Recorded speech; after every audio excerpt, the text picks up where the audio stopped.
Jornal A Voz de Campos. Direto dos estúdios da Rede Aurora de Comunicação. TV, rádio e jornal. A Voz de Campos. Jornalismo, debates, entrevistas, utilidade pública e muito mais. O maior canal de atualização entre você e a informação. Faça sua reclamação, sugestão, opinião. Solicite as melhorias do seu bairro e da sua cidade. Está no ar. Jornal A Voz de Campos. Feito com interatividade. E você é a prioridade.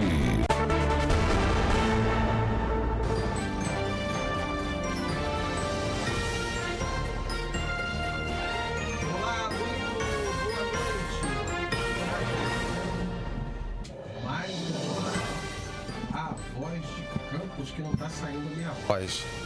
Agora eu acho que tá saindo a minha voz. Aumenta um pouquinho aqui agora o meu retorno, José. Aumenta. Aí, tá ótimo. Mais uma vez, né? Aliás, agora sim, o áudio tá saindo normal. Muito boa noite. São agora 18 horas e 7 minutos em Campos. Estamos ao vivo, direto dos estúdios da Rede Aurora de Comunicação, Campos dos Goitacazes, Rio de Janeiro. É um prazer estar com todos vocês nesta quinta-feira, né, onde teremos daqui a pouquinho uma entrevista toda especial com a advogada, a doutora Sana Gimenez, tá bom? Acompanhe a gente, você que está pelas redes sociais, ou pela TV Aurora, ou pelo canal 171 da Sul TV, ou em qualquer plataforma que esteja sendo transmitido esta programação, este jornal. É um prazer estar com você.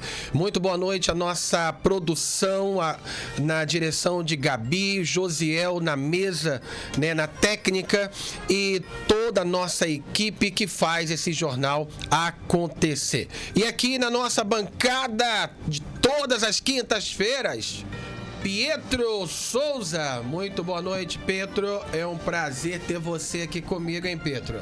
Boa noite, Germano. Boa noite quem está nos assistindo e, claro, a nossa produção também aqui da Rede Aurora e do Jornal Voz de Campos. Tudo certo, Germano? Tudo caminhando, né, Pedro? Tudo caminhando. Tudo caminhando. E qual a sua expectativa para hoje, Pedro? Já que a gente vai abordar daqui a pouquinho um assunto, né, antes da gente ir para o desenvolvimento, né? Qual a sua expectativa para o jornal de hoje, Pedro? Fala para mim. Olha, Germano, o jornal de hoje tá recheado. A gente tem, né, notícias boas, mas também notícias ruins. Vamos repassar os destaques de hoje, então, Germano? Vamos repassar. Sabe por quê, Pedro? Vamos lá. Porque hoje, né, nós temos assuntos muito sensíveis para poder tratar, e a gente precisa aí de especialistas. E se também tiver pessoas, né, da área do judiciário, especialista na área do direito, que quiser também participar conosco através dos seus comentários, ou você que tem a sua opinião formada no caso, né, que está repercutindo, né, nacionalmente, que é o caso da juíza, né, que teve ataques de racismo por parte, né, de um advogado, ou seja, um especialista na área de direito. Isso é lamentável pra gente, isso não é bom. Mais uma vez, a cidade de Campos ser referência nacional, né, em algo ruim, infelizmente. Vamos para os destaques de hoje, Petra, com você. Vamos lá, Germando. Olha, hoje nós iremos abordar aqui no Jornal Voz de Campos uma pesquisa realizada recentemente que apontou rejeição de Luiz Inácio Lula da Silva, o presidente petista, em Campos dos Goitacazes. Caiu na rede gasto milionário do governo estadual do Rio de Janeiro em kits educativos com uma empresa investigada por fraude. Nos bastidores da Câmara, com a CPI da Enel, uma das empresas recordistas de reclamação aqui em Campos, o aniversário do Palácio Nilo Peçanha, seus 90 anos, e os 190 anos da cidade de Campos dos Goitacazes, que a gente comemora hora amanhã, Germando. Além disso, a entrevista de estúdio com a especialista, professora de Direito, advogada e socióloga Sana Gimenez, para a gente discutir aqui, debater o assunto sobre justamente a discriminação racial. Olha, pesquisa aponta que Lula tem alta rejeição em Campos. Como é isso, Pedro? Fala pra gente. Germando, uma pesquisa realizada nos últimos dias mostrou um alto índice de rejeição a Luiz Inácio Lula da Silva em Campos. 53% dos entrevistados apontaram o governo petista como ruim ou péssimo. Já 24,5% classificaram o governo como regular, 17% bom e 4,5% somente como muito bom. Os números em Campos seguem uma tendência nacional de queda de popularidade do petista. E o dado foi trazido pelo Manchete RJ nesta quarta-feira.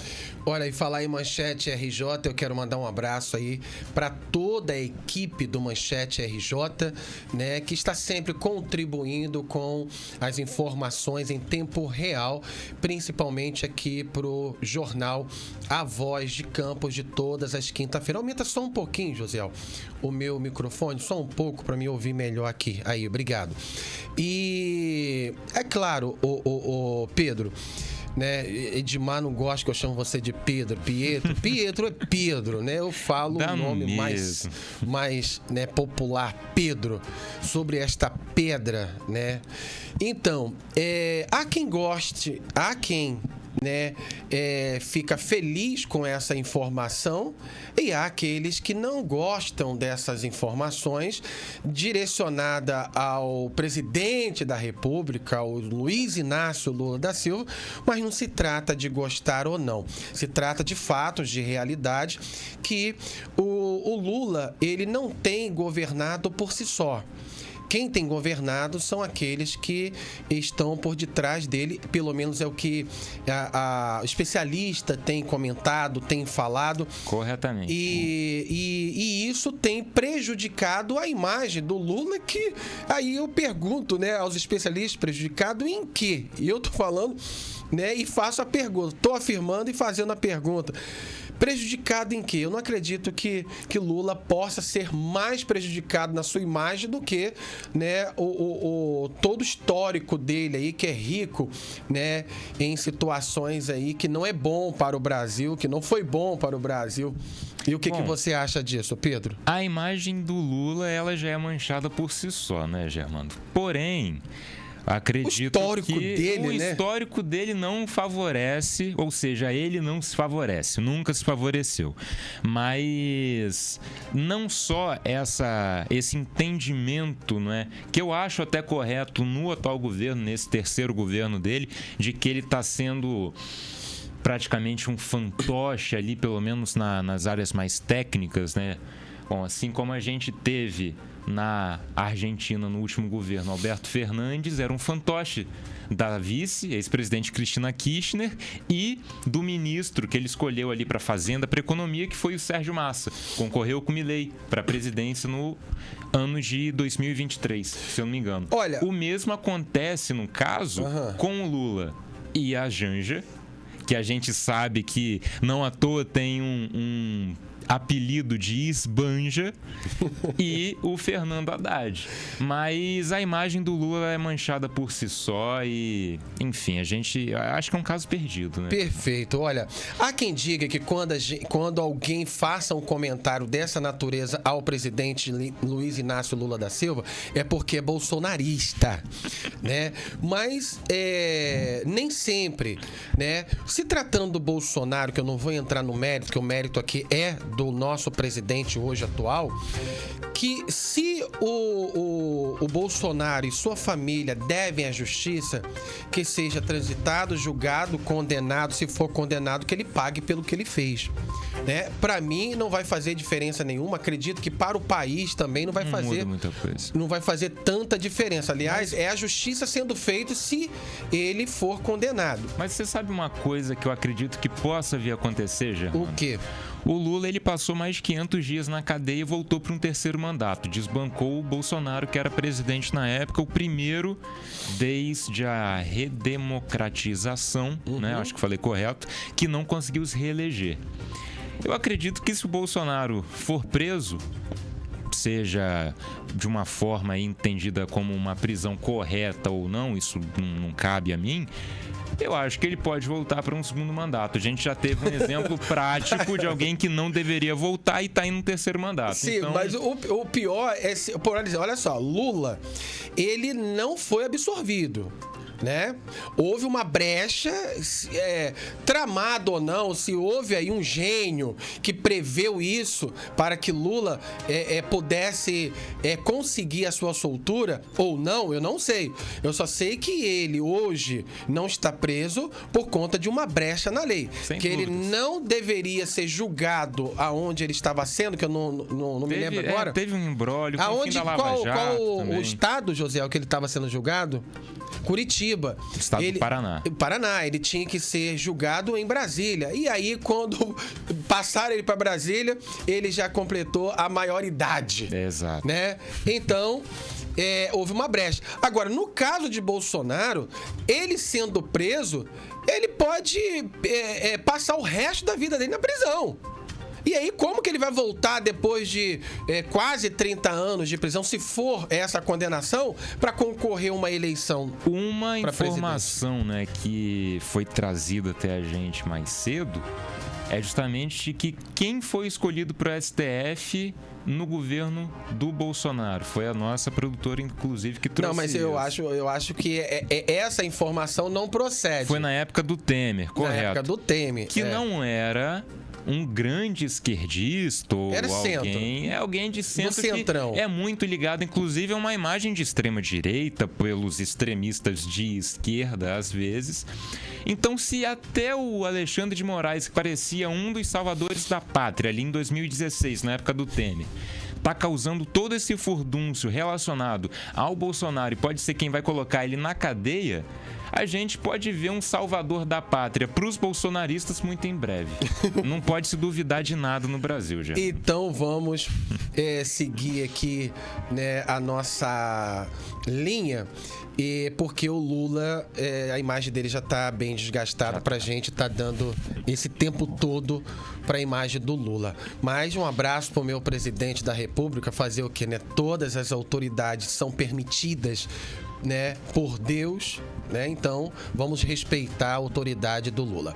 Olha, vamos agora, Josiel, o Caiu na Rede.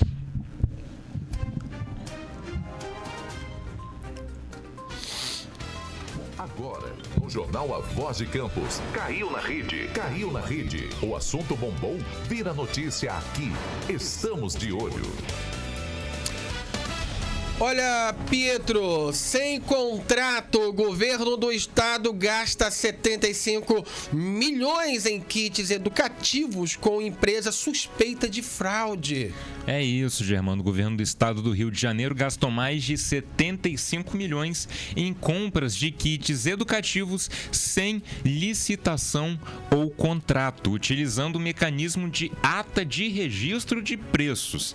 A empresa beneficiada está ligada a denunciados, 2 irmãos que foram denunciados pelo MPF de Pernambuco em 2023 por fraudes em processos licitatórios. Além disso, a assessoria jurídica da Secretaria da Casa Civil do Rio de Janeiro classificou a consulta de preço realizada como ineficaz. Cada kit, custou R$ 46,29, totalizando mais de 1.600.000 itens adquiridos, um número muito alto, né? Considerado aí muito alto, Germano. É verdade. Olha, essa não é a primeira vez que o governo do Rio de Janeiro realiza compras milionárias sem licitação para materiais educativos.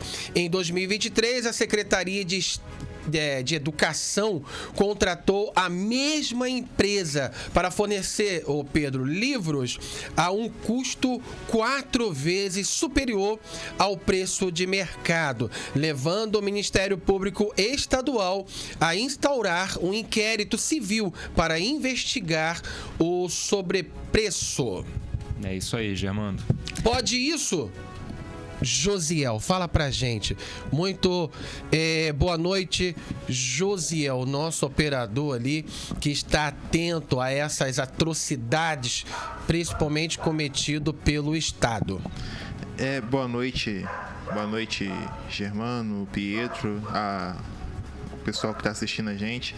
Então, o Cláudio Castro parece que ele não aprende, né? Ele foi pego pelas câmeras lá no shopping da Autal, né? Quase perdeu o mandato, teve o escândalo da CEPERJ e eu acho que ele quer fazer parte do clube. Será? Sabe qual clube, Germano? Qual clube? O dos ex-governadores presos do Rio de Janeiro.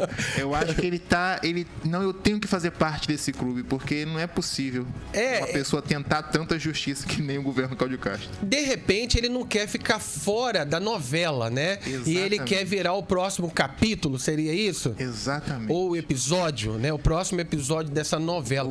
O estado do Rio já teve, né, 5 governadores presos. Ele quer dar o hexa. Exatamente. Olha, agora, Josiel, há informação aí de que há a possibilidade do Cláudio Castro renunciar. Isso é fato? Fala pra gente. Exatamente, né? Uma notícia que saiu aí essa semana é que já articulando o governo do estado pro Rodrigo Bacelar, né? O Cláudio Castro renunciaria. Logo em seguida, o seu vice Pampolha também. E aí o Estado ia cair no colo do presidente da Alerj, que está na linha de sucessão, né? E o Rodrigo Bacelar, ao invés de brigar em 2026 pela eleição dele, ele brigaria pela reeleição, né? Porque ele já estaria ali ocupando a cadeira de governador lá nos Bandeirantes. Agora, o que levaria, né, um governador do estado mais cobiçado do Brasil, né, a cidade maravilhosa, o estado maravilhoso do Rio de Janeiro, um governador tão popular, tão presente, tão assíduo, né, nos municípios, tão querido, né, em todo o estado, a renunciar? Então, Germano, essa mesma matéria, né, disse que o Cláudio Castro ele tem interesse em tentar o Senado, né? E aí ele renunciaria, né, para concorrer ao Senado e teria o apoio do governador do Rio, que seria Rodrigo Bacelar. O único problema nesse acordo todo é que esqueceram de avisar o Pampolha. Esqueceram de avisar o Pampolha desse acordo aí. E ao que parece que está arriscado o Cláudio Castro renunciar. E quando o governo cair na mão do Pampolha, Pampolha vai segurar e não vai renunciar. Vai colocar a equipe dele, o time dele. E aí, né? Não sabemos ainda, não tem ainda um caminho para que lado o Pampolha iria. Mas isso aí pode ser também, né, uma especulação aí para poder chegar aos seus interesses, né? Porque, olha só, o governador, Pedro, governador do estado, tem um acordo, né, com o deputado mais forte do estado. O seu vice, né, não vai recusar ou vai em outra direção? Qual é a direção? E será que Pampolha tá tão bem assim, né, para negar, né, essa articulação política e ir contra, né, na contramão do seu grupo? O que você acha aí? Olha, Germando, eu acho que isso tudo pode ser mais uma paranoia, pra gente traduzir bem aqui, do governador Cláudio Castro, de que talvez ele possa vir a ser traído pelo seu vice, né? Eu acho que, inclusive, essa informação que o Josiel trouxe, ela vai de encontro com a fala que o governador teve aí na semana retrasada, se eu não me engano, acho que o Josiel vai lembrar, de que só deixaria o governo do estado pro Pampolha morto. que não deixaria para o Pampolho assumir. O governador Cláudio Castro, né, disse isso recentemente, só não lembro agora em que data exatamente, em que semana. Essa fala emblemática. Mas acho que vai de encontro, né, com isso. Perfeito, é isso mesmo, José? É isso aí mesmo. Então tá bom, obrigado pela sua participação e até quinta-feira que vem. Vamos agora nos bastidores da Câmara.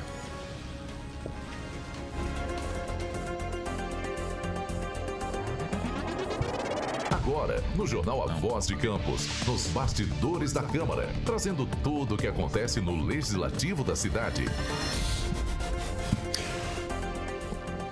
Olha, isso. Olha, a Câmara Municipal de Campos, né? Tem imagens aí da Câmara, não, né? A Câmara Municipal de Campos instaurou uma comissão parlamentar de inquérito, a CPI, a famosa CPI, para investigar a Enel, recordista de reclamações entre os campistas. A CPI foi oficialmente instaurada na tarde desta terça-feira, 25, com o objetivo de apurar problemas graves no serviço prestado pela empresa. Pedro. Olha, Germando, a comissão foi estruturada com vereadores de diferentes partidos, sendo ainda assim composta por uma maioria governista. Os membros dessa CPI são os seguintes: vereador Diego Dias, do PDT, primeiro secretário da Casa, que foi quem propôs a CPI, foi quem a protocolou como relator. Nildo Cardoso, do PL, vereador aí de 5 mandatos, foi escolhido como presidente da CPI. Dudu Azevedo, do Republicano, seu primeiro mandato, é isso, Germano? Primeiro, né? Quem, Diego? Dudu, primeiro mandato. Primeiro mandato, já foi escolhido como vice-presidente da CPI. Diego e também. Cassiano Tavares, do PP, e Tamires Rangel, do PMB, como membros.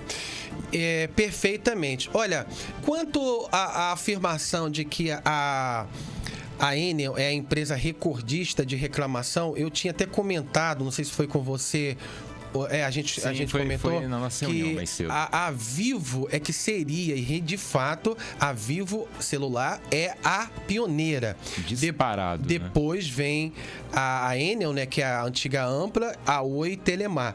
Então, quando também se quer, né, rebaixar, né, ou polemizar, aí acaba incluindo no pacote mais alto. Mas enfim, é uma empresa recordista, não deixa de ser uma empresa recordista. Uma das empresas. Mas enfim, olha, e o Cassiano falou sobre a CPI ao jornal A Voz de Campos. Vamos com o nosso repórter Pietro, direto da Câmara.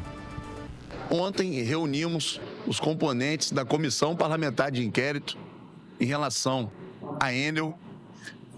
Eu presidi a primeira reunião, mas por unanimidade nós entendemos que o Nildo Cardoso, um vereador de vários mandatos, experiente, onde ele pôde acompanhar outras CPIs, então, por unanimidade, votamos nele para presidente e eu fiquei como membro. Nós entendemos que a população vai ganhar muito com essa CPI, que o único intuito nosso, o único objetivo nosso é trabalhar em prol da nossa população e fazer com que a empresa, a gente cobre isso dela, que ela preste serviço com qualidade para a nossa população que tanto carece nesse segmento. Tá aí, olha, a fala, né, do nosso querido parlamentar Cassiano Tavares. Olha, quem está com a gente é o Luciano Freitas, mandando boa noite. O Átila Barbosa, mandando boa noite. Manda um alô aí pro povão de Campo Limpo, Mineiro, Saturnino Braga, Mussurepe e Baixa Grande, na audiência da TV Aurora. Pedro. Vamos lá, Germano. Da semana retrasada, você lembra que nós repercutimos aqui a fala do vereador Cabo Aluancimar, não é? Do PDT, que disse em uma sessão que um dos vereadores da sigla dele estaria deixando o mandato em breve por um compromisso com uma missão que não foi esclarecida. Rapaz, complicado, né?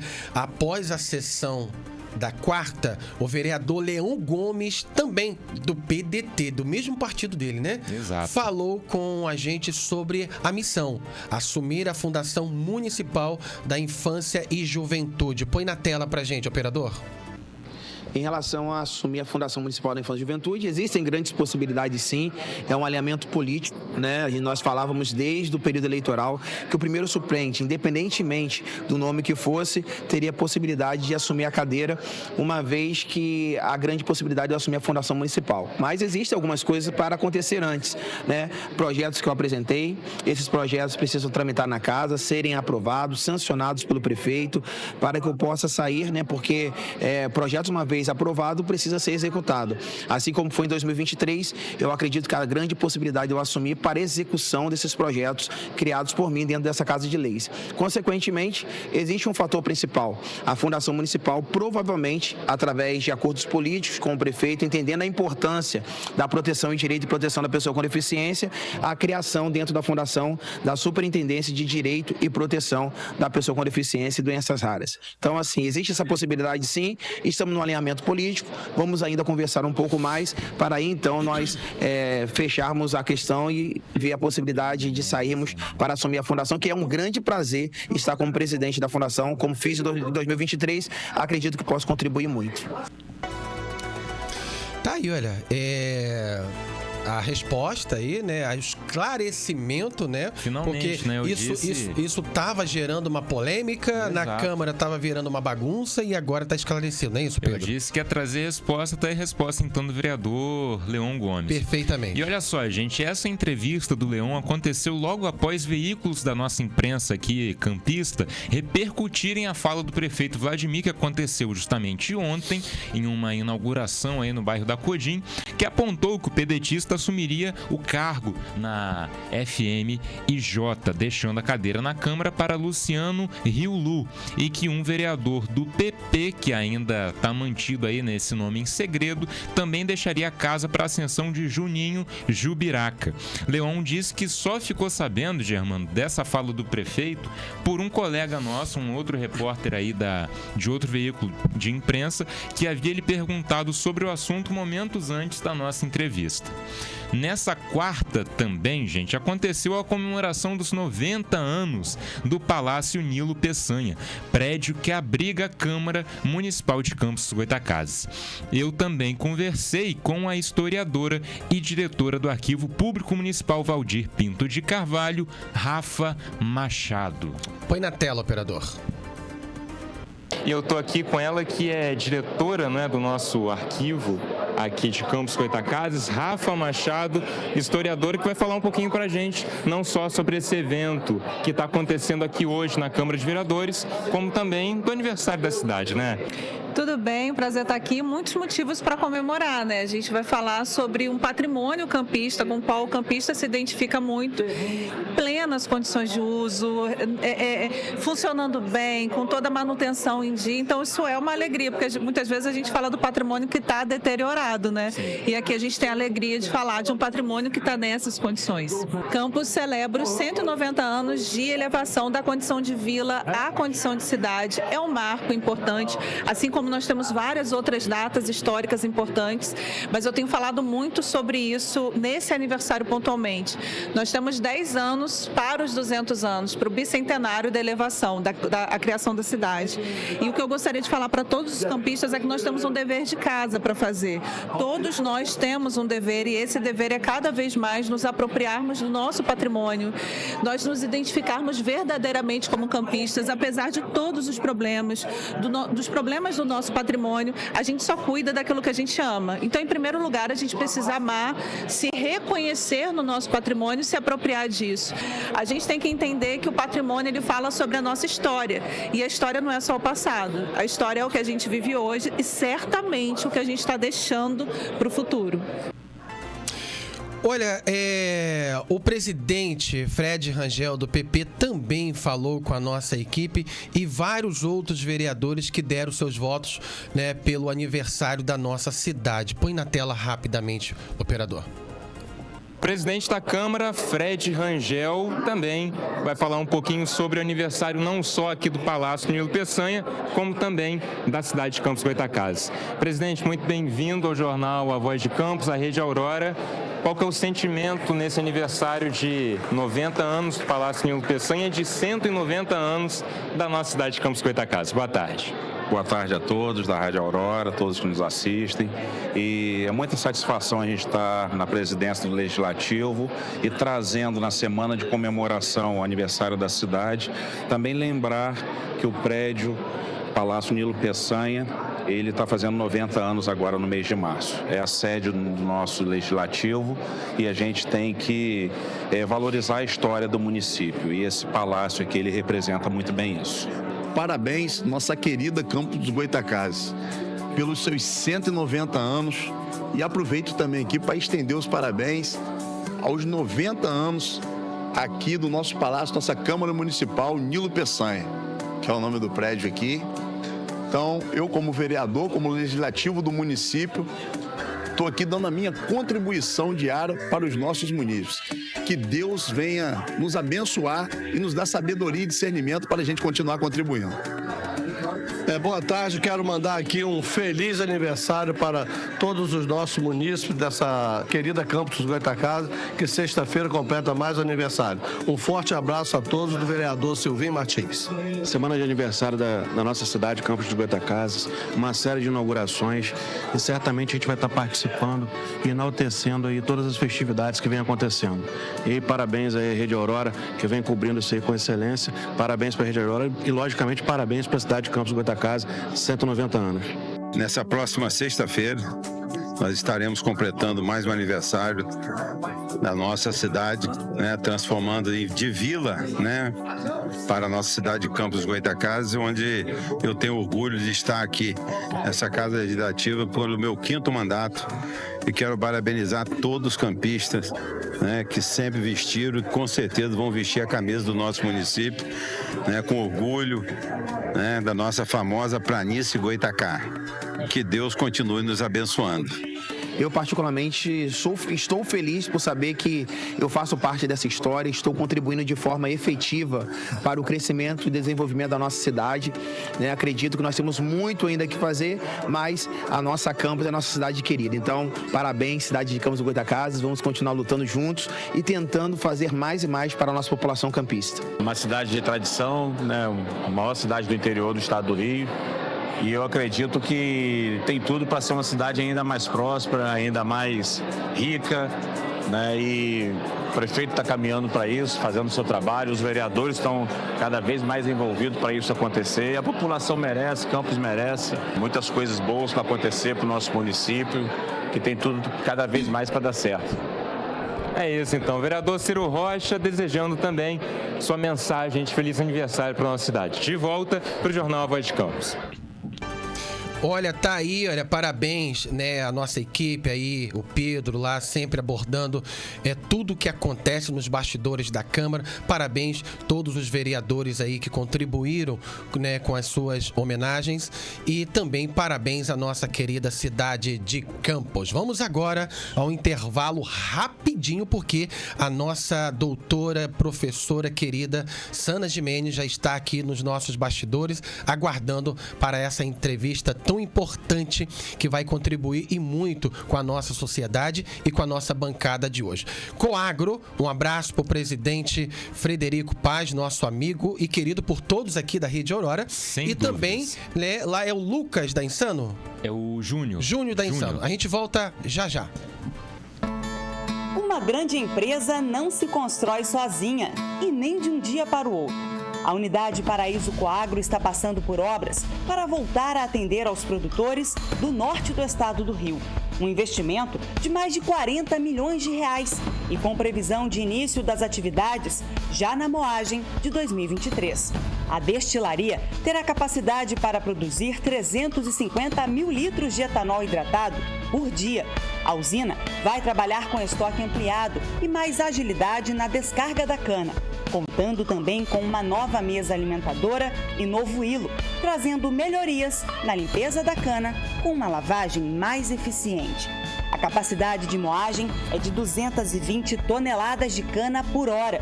O caldo será extraído através de um novo desfibrador e novo picador.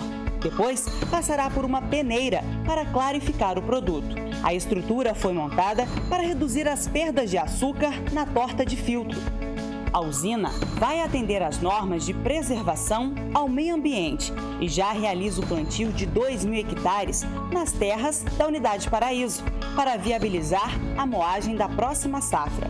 Com responsabilidade social, a produção de etanol vai gerar mais de 1.500 empregos, dando preferência à mão de obra local. Fruto de um trabalho intenso de mais de 20 anos, a Coagro se consolida acreditando e investindo no produtor local. A Coagro reafirma o seu compromisso com o crescimento do produtor de cana e o desenvolvimento da economia local. Coagro, ao seu lado para crescer junto.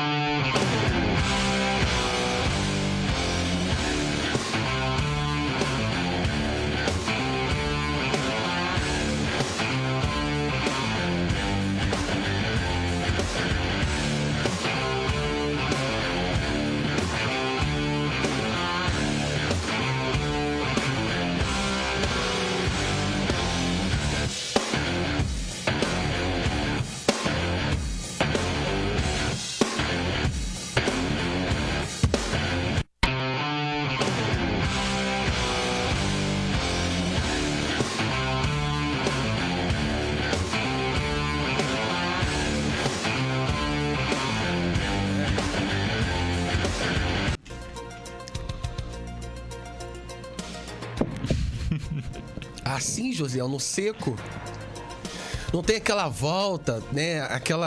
Aquelas preliminares e tal. E é verde. Verde, Gabi. Verde, Gabi. Vamos comerciais? Vamos. Uma grande empresa não se constrói sozinha e nem de um dia para o outro. A Unidade Paraíso Coagro está passando por obras para voltar a atender aos produtores do norte do estado do Rio. Um investimento de mais de 40 milhões de reais e com previsão de início das atividades já na moagem de 2023. A destilaria terá capacidade para produzir 350 mil litros de etanol hidratado por dia. A usina vai trabalhar com estoque ampliado e mais agilidade na descarga da cana, contando também com uma nova mesa alimentadora e novo hilo, trazendo melhorias na limpeza da cana com uma lavagem mais eficiente. A capacidade de moagem é de 220 toneladas de cana por hora. O caldo será extraído através de um novo desfibrador e novo picador. Depois, passará por uma peneira para clarificar o produto. A estrutura foi montada para reduzir as perdas de açúcar na torta de filtro. A usina vai atender às normas de preservação ao meio ambiente e já realiza o plantio de 2.000 hectares. A gente tá naquela época, né, de voltar a fita, né, o Pedro? É isso. E houve uma falha técnica aqui, né? A gente voltou aos comerciais, mas já estamos de volta. Olha, hoje aqui com a gente, né, a professora, né, Sana Gimenez, advogada, professora de Direito e socióloga. Oh, meu Deus do céu, agarrou aqui agora. Professora de Direito e socióloga. Doutora em Sociologia Política e especialista em Direito Público. Coordenadora do curso de Direito da Unifru. Não é isso mesmo, professora? Muito boa tarde à sua rádio. Olá, tudo bem? É um prazer te rever. Prazer todo nosso. Tá saindo aí, operador? Houve alguma falha? Com vocês e com todos os seus ouvintes também.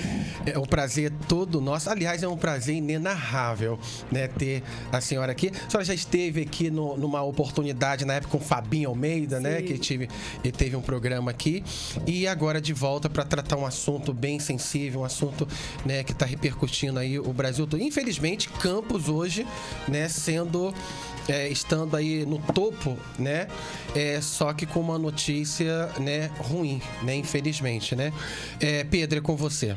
Vamos lá, gente. Olha, o assunto que a gente vai tratar hoje aqui, né? A gente vai tentar destrinchar ele um pouco, é bastante delicado, porque o racismo e a discriminação racial são problemas históricos, né, Germando, estruturais, que afetam sociedades em todo o mundo, principalmente aqui no Brasil. Essas práticas se manifestam de diversas formas, desde agressões verbais até físicas, e apesar dos avanços legais no nosso país, como a lei do racismo e a criminalização da injúria racial, ainda há uma grande disparidade racial nos mais diversos setores da sociedade.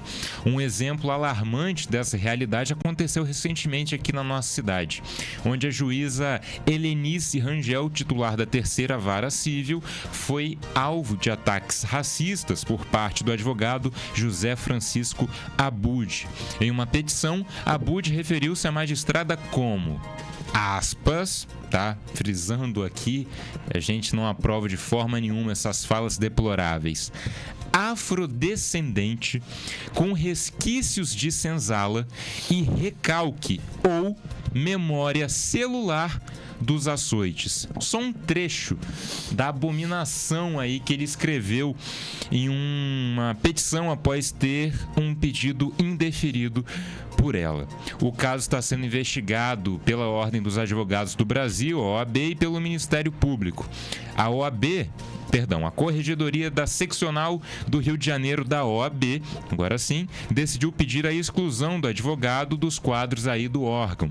E os vereadores da Câmara Municipal de Campos, inclusive, Germando, vale frisar, aprovaram uma moção de repúdio ao caso e ao advogado, entre aspas, na sessão desta terça-feira. Perfeitamente. Olha, esse episódio ressalta a persistência do racismo em nossas instituições e a necessidade urgente de enfrentá-lo de maneira eficaz, né? E a sociedade brasileira deve se mobilizar para promover a igualdade racial e garantir que casos como esse sejam tratados com a seriedade e a justiça que merece. É por isso que hoje nós temos aqui a especialista em direito, né, a doutora e professora Sana Gimenez. Doutora, como a senhora enxerga, né, a persistência do racismo nas instituições brasileiras, mesmo após os avanços legais conquistados ao longo dos anos?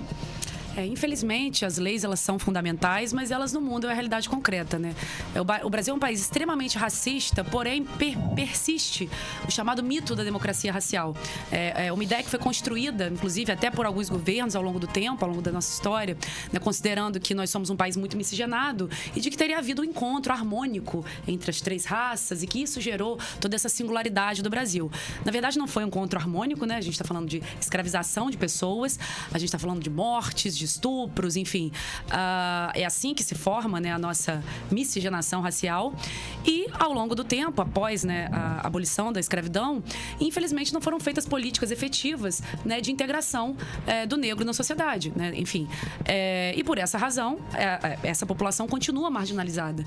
Então, por mais que leis sejam criadas, né, a lei do racismo, por exemplo, é de 1989, a gente teve avanços recentes também, né, em 2023 em relação a essa lei, com a inclusão da injúria racial, na equiparação ao crime de racismo e outras questões, mas de todo modo, de uma maneira mais ampla, né, políticas mais efetivas, educacionais, de diversidade, elas não têm sido feitas da forma adequada. Então, por isso, o racismo persiste, mesmo considerando que nós temos uma população que é majoritariamente negra, né, ou pelo menos preta e parda, né, juntando aí pretos e pardos no conceito de negro. Perfeitamente. E, o operador, o som tá normal, Pedro? Vamos lá. Doutora, no contexto... Boa noite, né, mais uma vez. No contexto do caso recente que a gente abordou aqui, envolvendo a juíza Helenice Rangel, como que você avalia a reação das instituições como a OAB? Isso, nessa reação, até o pedido de exclusão dele do quadro de advogados da ordem, é suficiente na sua percepção para combater o racismo de alguma forma nessas instituições? Olha, eu acho que em relação ao caso concreto, a OAB tomou uma medida bem rápida, bem efetiva, né? O caso logo foi levado às instâncias devidas e o pedido de, né, exclusão da ordem foi feito e acredito que vai ser a punição que vai ser aplicada. Então, nesse caso, a OAB, obviamente, agiu de maneira exemplar. E há alguns anos, a OAB tem tentado atender a essas demandas de diversidade, inclusive com as comissões, né, de igualdade racial, com a necessidade de cotas também para compor, né, o quadro da OAB. Mas a OAB é uma instituição como as outras instituições da nossa sociedade. E é importante dizer que a sociedade é racista, né? Isso é uma questão estrutural. Todos somos racistas. Inclusive, às vezes, pessoas negras são racistas porque são criadas também para reproduzir essa violência. Então, eu acho que o primeiro passo é esse: reconhecer que nós somos um país racista e começarmos a tomar as medidas efetivas de educação e de inclusão que têm sido feitas. E aí, nesse sentido, a OAB, que na verdade tem um papel histórico, né, com a democracia, com a justiça no nosso país, ela tem sim se atentado para esse problema estrutural e ela tem se adequado para dar conta da diversidade. Como eu disse, no caso, então, especificamente, né, da magistrada, a OAB foi muito efetiva, muito rápida na sua atuação. Perfeito. Agora, não desviando, né, do foco, que é a situação, né, que aconteceu com a juíza, né, com relação ao acusado, né, tem uma matéria que saiu no Manchete, né? Mais uma vez, mandar um abraço para toda a equipe do Manchete RJ. O Hospital Ferreira Machado informou na manhã desta quinta-feira que o estado de saúde do advogado José Francisco Abud, de 43 anos, é grave. Ele deu entrada na unidade na terça-feira, né, dia 26, e estava estável, né? Porém, houve uma piora no quadro nas horas seguintes. José está sendo investigado, né, como a gente está aqui tratando, após proferir ofensas racistas contra a juíza Helenice Rangel, que atua em Campos. Bom, tem aqui o inciso 42, né, que fala sobre a criminalização do racismo, né? A prática do racismo constitui crime inafiançável, né? E imprescritível, né? Isso mesmo, doutora? Sujeito a pena e reclusão nos termos da lei. Tem um caso aqui na divisa de Minas de um ex-motorista, né, que é preso pela Polícia Civil por crime de racismo. As ofensas, né, raciais mais recentes, como negra, suja, né, e cabelo de bombril, né, foram contra a funcionária de recursos humanos de uma empresa onde ele, né, trabalhava, onde o suspeito trabalhava. Então, logo, né, ele foi detido, foi preso e foi, né, feito ali o trabalho, né, da punição. Outro caso é que um homem que foi preso por injúria racial após chamar adolescente de macaquinho, né, durante uma partida de futebol. A mãe do adolescente contou aos policiais que seu filho chegou em casa chorando e contou o que havia ocorrido, né? O suspeito tentou justificar o crime afirmando que foi uma brincadeira. Sempre assim, né?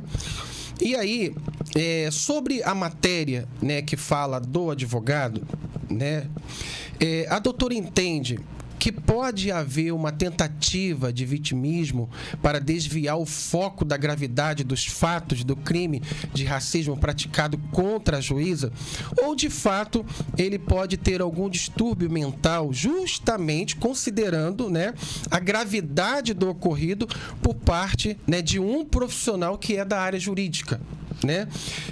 Como a doutora vê esse atual cenário, levando em consideração o estado de saúde que supostamente se encontra o acusado? Olha, não dá pra gente saber ainda, né, fazer afirmações categóricas, mas quando a gente lê a petição, a gente vê que, de fato, é uma petição muito confusa, né, que traz diversos elementos de diversas questões, mas que tem esse foco muito grande num sentido cínico, agressivo, misógino, inclusive, também, não é só a questão do racismo. Parece que ele já havia enviado, inclusive, mais de 20 e-mails para a vara, também de caráter agressivo, misógino. Inclusive, por isso, a juíza já ingressou com a queixa-crime em relação relação à injúria, especificamente não injúria racial ainda. As injúrias que ele proferiu em relação à pessoa dela, ela já ingressou com essa ação, que é uma ação penal privada, e agora o trabalho de investigação vai levar à comprovação dos possíveis crimes, né, de injúria racial, enfim. E aí é o Ministério Público que vai denunciar o réu, porque é uma ação penal pública, né? Incondicionada é um outro tipo de ação. Mas... Eu não sou psicóloga nem psiquiatra, mas eu penso o seguinte: eu conheço muitas pessoas que têm transtornos mentais, já trabalhei muito próxima da saúde mental, e eu não vejo essa ligação necessária, né, entre o transtorno e você, de repente, desencadear um quadro racista, misógino. Essas são questões que já estão dentro do indivíduo, né? Então, assim, eu imaginei que pudesse ser uma alegação que ele viesse a fazer. Logo que eu li, soube da questão, eu inclusive até fiz uma postagem falando sobre isso, que vai alegar algum tipo de insanidade, mas é curioso, né, que essa insanidade seja alegada justamente depois que essas posturas são tomadas, essas posturas discriminatórias. Mas, enfim, de todo modo, se for de fato uma pessoa com algum transtorno mental, ele vai receber as medidas cabíveis, porque existem medidas de segurança que são aplicáveis às pessoas que praticam atos que são considerados crime, porém, supostamente, elas não teriam discernimento dos seus atos. O que me pareceu é que, por mais confusa que seja a petição dele, né, ele tem discernimento da ilicitude do ato. Ele sabe o que ele está fazendo no sentido da provocação, do comportamento indigno que ele dirige à magistrada. Em relação a isso, não me parece que ele não tem clareza. Ele pode até ter algum tipo de... enfim, questionamento em relação a outros aspectos da sua postura, mas me parece que ele tinha clareza, assim, de que ele estava agindo deliberadamente de forma a agredir a honra, né, enfim, e também de agir de maneira racista em relação à magistrada. Agora, também é importante dizer que a gente quer a punição ou a aplicação das medidas devidas, a gente quer justiça, a gente não quer justiçamento. Então, o fato dele estar nessas condições, obviamente, tem a minha solidariedade enquanto ser humano. Eu não desejo a morte de pessoas que praticam crimes, né? Eu espero que ele seja punido, espero inclusive que ele seja ressocializado para se tornar uma pessoa, né, que entenda de fato como deve ser uma vida numa sociedade plural. Então, eu não desejo mal nesse sentido, né? Mas também não fico com tanta pena, considerando que eu acho que a gente ainda precisa apurar o que de fato está por trás aí dessa suposta tentativa, né, de suicídio também que ele teria cometido. Não sei se foi isso também, isso ainda vai ser apurado, né? E se foi tentativa, de fato. Então, isso ainda vai ser apurado. Agora, a senhora entende que a maneira em que ele agiu, né, no seu ponto de vista, né, tão expressivo, né, foi uma forma dele se declarar que ele é racista, né, analisando ali os fatos, a maneira, né, o peso de tudo que está, né, no processo, os e-mails. Será que foi uma forma? A senhora entende que é uma forma dele expressar que ele é racista? Sim, eu acho que as pessoas, quando elas são levadas a algumas condições de pressão, elas, como eu falei, não necessariamente significa um transtorno mental total, mas elas acabam mostrando os traços reais da sua personalidade, né? A gente até brinca, quando você quer conhecer uma pessoa de verdade, você tem que conhecer a pessoa nas situações mais difíceis. E aí você conhece. Então, talvez ele, muito estressado já, com os trâmites do processo, enfim, ele tinha uma ligação pessoal em relação à causa, né? Porque, se eu não me engano, a mãe dele é uma das pessoas que tem interesse ali naquela ação, enfim. E aí ele expressa a indignação dele, que de repente, com os trâmites normais, né, do processo, não de uma maneira legítima. Ele expressa com aquilo que ele tem dentro dele, que é o de pior que ele tem dentro dele, que é o racismo, a misoginia, a violência. Então, por isso que acho que talvez caminhe mais por aí. Caminhe, né?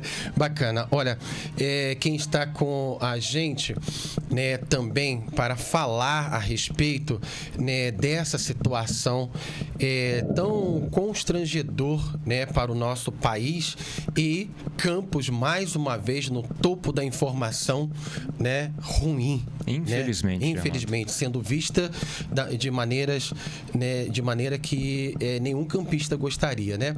Quem está com a gente justamente é a Manu Ramos, Germando. Ela é assistente social e pesquisadora sobre racismo e relações étnico-raciais. Perfeitamente. Manu, é um prazer, né, receber aí a sua chamada aqui no jornal A Voz de Campos, né? Aqui o Pedro na nossa bancada e a advogada especialista em direito, doutora Sana Jimenez. Muito boa noite, Manu.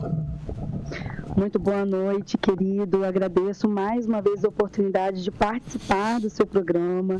Uma boa noite a todos que nos escutam. É sempre muito importante a gente poder trazer informações, né, de forma clara, para poder conscientizar toda a população, porque o racismo, a injúria, não são questões e crimes praticados de hoje, na verdade. A gente já tem isso acometendo a nossa sociedade por séculos. Então, é sempre muito importante poder trazer informação para toda a sociedade e a gente poder viver na sociedade respeitosa que nós desejamos. Perfeitamente. Manu, aproveitando a presença aqui da doutora Sana, né, que é especialista em direito, e se tratando também, né, de um caso envolvendo, infelizmente, né, uma pessoa do direito, né, que é um advogado, como você vê essa situação, né, essa provocação aí com a juíza? Eu acho que a grande questão que estarreceu, né, toda a sociedade campista, talvez pela audácia, né, em escrever de forma tão explícita questões envolvendo todo o racismo, e como a doutora Sana muito bem colocou, expondo tudo que há de pior dentro desse ser humano, né, numa peça jurídica, né?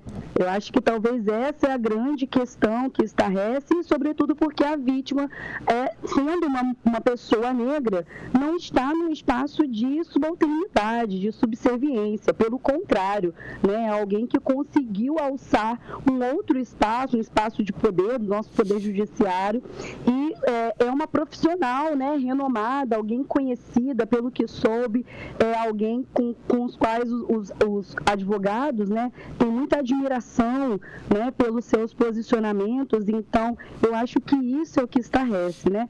Quando, na verdade, a gente, infelizmente, lida com números altíssimos de casos de racismo em todas as suas expressões no nosso município de Campos, uma cidade de expressa maioria negra. Mas nós temos casos de racismo cotidianamente, né? Em todas as classes sociais. E é importante sempre, como eu disse, a gente trazer uma informação adequada e clara, porque muitas das vezes as pessoas que se balizam a partir do racismo, enquanto esse sistema de poder que pensa que pessoas brancas detêm certos privilégios e pessoas negras devem ser vistas de forma subalterna, né? Essas pessoas muitas das vezes pensam, mas por conhecer que há legislações que criminalizam essa prática, dentre elas eu vou destacar a Lei 7.716, de uma grande referência, não só política, mas também do movimento negro, que é o Carlos Alberto, né? Doutor Carlos Alberto, conhecido popularmente como K.O., e a lei, né, leva esse nome, Lei K.O. Por saber da criminalização dessa prática, muitas das pessoas deixam de expor ela de forma explícita na nossa sociedade. Mas como pessoas negras, nós percebemos olhares, nós percebemos quando uma fala ela é tendenciosa, quando determinados adjetivos não são usados com pessoas brancas, mas são usados com pessoas negras, como que os estereótipos estão construídos na nossa sociedade e a gente ainda vê pessoas negras sendo ligadas automaticamente a questões envolvendo violência, agressividade, quando isso não é feito com pessoas brancas, né? Isso está presente na nossa sociedade e, infelizmente, é o que nós chamamos de racismo estrutural, né? A forma como o racismo ele se molda e ele permeia todas as áreas da vida social, fazendo, sim, infelizmente, com que pessoas negras estejam em lugares em que essa opressão, né, faz com que ela não alcance determinados espaços, não alcance seus direitos. Há ache até mesmo que realizar registros de ocorrência com relação a esse crime é algo que não vai dar em nada, quando a todo momento a gente precisa sim dizer que é necessário, né, fazer o registro de ocorrência, é necessário ir atrás dos seus direitos para que aquele racista seja sim envergonhado dessa prática tão cruel. Agora, no caso dele, ele tinha um entendimento, né, da lei que iria dar ruim, né, para ele, né? Pelo menos eu acredito, né? Porque ele lida com a lei, lida com o direito diariamente, pelo menos supostamente, né? Acredito. E ele estava lidando com um processo que foi negado pela juíza. Agora, diante dessa situação, né? Você que lida diretamente com o movimento negro e a cultura, né, da nossa cidade, que não é muito boa, né? A gente, né? Enfim, qual o impacto que uma situação dessa pode causar na nossa cidade, no nosso município? Eu costumo sempre dizer que Campos, apesar de ter um conservadorismo, né, e a nossa história arraigada com relação à questão do nosso passado escravocrata, também é território de pessoas importantíssimas, de figuras públicas, não só atuais, mas históricas, com total relevância com relação à luta abolicionista e à luta dos direitos das pessoas negras. Inclusive, minha dissertação de mestrado trata disso, né? Campos foi a primeira cidade no país a instituir, em 1997, uma primeira secretaria municipal para tratar de igualdade racial e direitos das pessoas negras. Então, apesar de tudo isso, Campos também é lugar de resistência. E os movimentos negros aqui presentes, homens e mulheres negros, permanecem fazendo essa resistência. Eu queria destacar duas questões, né? A primeira é que sempre foi muito comum atrelar a questão do racismo a questão da sanidade mental. As pessoas dizerem que quem comete esse tipo de crime, esse tipo de violência, é alguém doente, né? E eu discordo completamente desse tipo de argumento, porque não considero isso doença, eu considero isso de fato crime, né? E como a doutora Sandra colocou anteriormente, desejo muitíssimo que ele se recupere das suas questões clínicas, né, que têm sido noticiadas aí na nossa mídia local, para que ele possa responder criminalmente pelo crime que ele cometeu. E, ao mesmo tempo, deixar aqui uma frase da querida sambista doutora Ivone Lara, em que ela diz: não me comove o pranto de quem é ruim, né? Eu quero que ele se recupere para que ele tenha saúde o suficiente para responder pelo seu crime. E um outro ponto que eu queria destacar é que, muitas das vezes, as pessoas que cometem uma situação de discriminação racial ou de racismo deliberadamente, né, porque há na lei uma forma diferenciada de compreender as duas questões, muitas das vezes eles contam com que a doutora Cida Bento vai chamar na sua tese de doutorado e num livro recentemente publicado, que é com o Pacto da Branquitude. Né? O que é isso? É um conjunto de regras e normas que não estão escritas em lugar nenhum, mas a pessoa se sente tão consciente, tão crente de que aquilo não vai dar em nada, que ela acaba cometendo crime ciente de que uma outra pessoa, muitas das vezes, com o mesmo entendimento que ele tem, com a mesma formação que ele tem, vai livrá-lo de uma possível acusação. Eu acho que nesse caso, como a vítima é uma magistrada, isso também cai na comoção da sociedade, e eu tenho certeza que toda a sociedade de Campos deseja que o doutor José Francisco Abud pague pelo crime que cometeu e que a gente tenha a justiça de fato. Perfeitamente. Ô, Manu, muito obrigado por sua participação. Mando um grande abraço aí pro amigo Totinho e toda a sua equipe aí, tá bom? Meus parabéns. Obrigada, querido. Conte sempre conosco. Tchau, tchau. De volta aqui nos estúdios, doutora Sana, pra gente, né, concluir o nosso bate-papo de hoje, né? Infelizmente, num assunto bem desagradável, bem sensível para a nossa sociedade.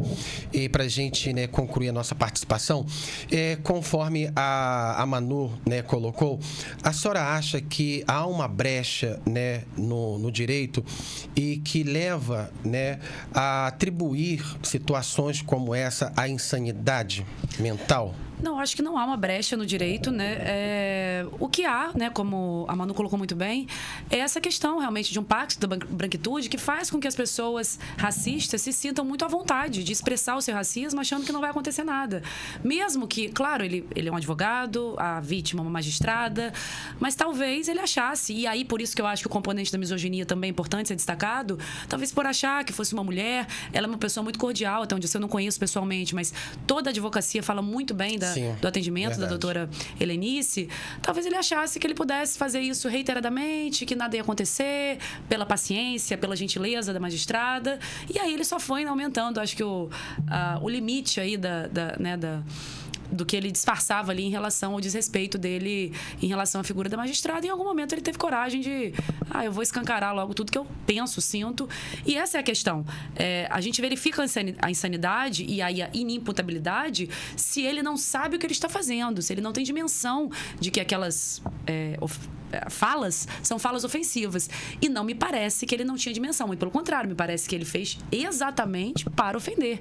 Então, se uma pessoa pratica um ato com consciência do que está praticando, a gente não pode dizer que então ele é inimputável, que a insanidade vai livrá-lo da responsabilização criminal. Ele deve responder. Não pode simplesmente dizer que ele era um louco, né? Ainda que, de fato, ele tenha algum tipo de transtorno mental. A pergunta é, em relação às posturas racistas, ele tinha consciência de que ele estava agredindo a dignidade, né, enfim, a etnia, toda a honra da magistrada, ou não?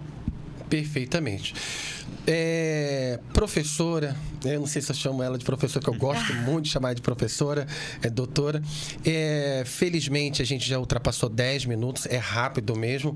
A sua participação foi brilhante, contribuiu não só com a sociedade, mas enriqueceu a nossa bancada de hoje, todas as quintas-feiras. Germano, se eu puder fazer só uma observação, você falou uma coisa interessante aí, que as pessoas cometem atos racistas e depois atribuem uma possível brincadeira. Sim. As modificações que aconteceram na Lei CAO, nessa lei, né, que é a Lei do Racismo, de 89, elas fizeram com que, inclusive, o chamado racismo recreativo tivesse uma pena agravada. Que seria então, o quê? Agora, se você pratica uma fala racista, enfim, né, discrimina alguém. Eu tava brincando, chamei de macaquinho, como foi o caso desse caso que você comentou aí agora, ou nos estádios, inclusive a punição dos estádios ainda é bem específica para você não poder mais frequentar, né, esse tipo de ambiente. A sua ação, ela é agravada. Ela não é aliviada porque havia essa desculpa sempre recorrente, né? Eu fiz, mas era brincadeira. Então, se for brincadeira, a pena vai ser maior. É mesmo? Jura? Isso é bom a gente bom a gente saber, né? É bom saber. Porque isso não é uma brincadeira, né? Sim, não é uma brincadeira. Exatamente. E é bom a gente também explorar mais isso, né? Para que a sociedade tome um entendimento melhor e não fique, e não tenha esse tipo de comportamento ou de brincadeiras, né? Exato. Já está na hora da gente crescer, né? E aprender, porque isso eu lidei muito na creche, que eu frequentei, né, escolas primárias, e a gente, né, tinha muito disso, infelizmente, né, como a senhora disse no início, todos nós temos disso, mas a gente vai crescendo e vai entendendo que aquilo ali não é certo de se fazer. Quanto mais uma pessoa culta, uma pessoa estudada, uma pessoa principalmente do direito, como é o caso, né, do advogado, e nenhuma pessoa, né, seja ela mais leiga, né, pode cometer, e se cometer na brincadeira, não vai ser levado à brincadeira. Não. É isso? É isso. Aí, ó, tá falado aí. A doutora deixou o recado dela no finalzinho aí e concluiu muito bem a sua participação. Pedro, suas considerações, por favor, Pedrinho. Bom, boa noite, obrigado por ter aceitado o nosso convite, a doutora, a professora, não é? A Manu também, né, que esteve aqui com a gente. Amanhã, só queria fazer um apontamento rápido, Germano. Do Zoom Aurora. Também, além disso, amanhã, como a gente abordou aqui no nosso jornal, é aniversário de Campos, 190 anos da elevação aí de Vila de São Salvador para a cidade de Campos Goytacazes. Então, primeiro deixar o meu parabéns a essa cidade que às vezes a gente não sabe se tem tanto orgulho assim de ter nascido aqui, mas que a gente tem sim orgulho de ter nascido aqui, e reverberar, não é, a fala da Rafa Machado.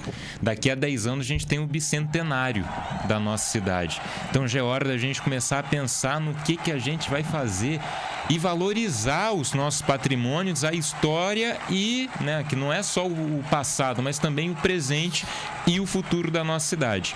E amanhã, aniversário da cidade, é sexta-feira também, às 4 horas da tarde, tem Zoom Aurora. Tá feito jabá, então. Quem vai estar aqui amanhã, Pedro? Amanhã a gente não tem entrevista. Não? A gente ia conversar com o presidente do Americano, mas tivemos que remarcar. Eu explico tudo direitinho amanhã. Vai explicar amanhã, que agora já acabou. Mas tem os destaques aí da semana pra vocês, tá certo? Então, parabéns pra nossa cidade, um abraço pros vereadores que gravaram com a gente. Fica o registro também, Rogerinho Matoso e Anderson de Matos iam gravar com a gente, mas por conta do tempo não deu, mas fica um abraço pra eles também. Você não quis gravar com eles? Por algum motivo pessoal? Nada disso, nada disso. Eu tenho até um registro de Rogério que não deu pra ele falar, mas tem um registro. A gente vai acreditar. Como estamos no finalzinho, né? A gente tem que acreditar, que senão rende mais.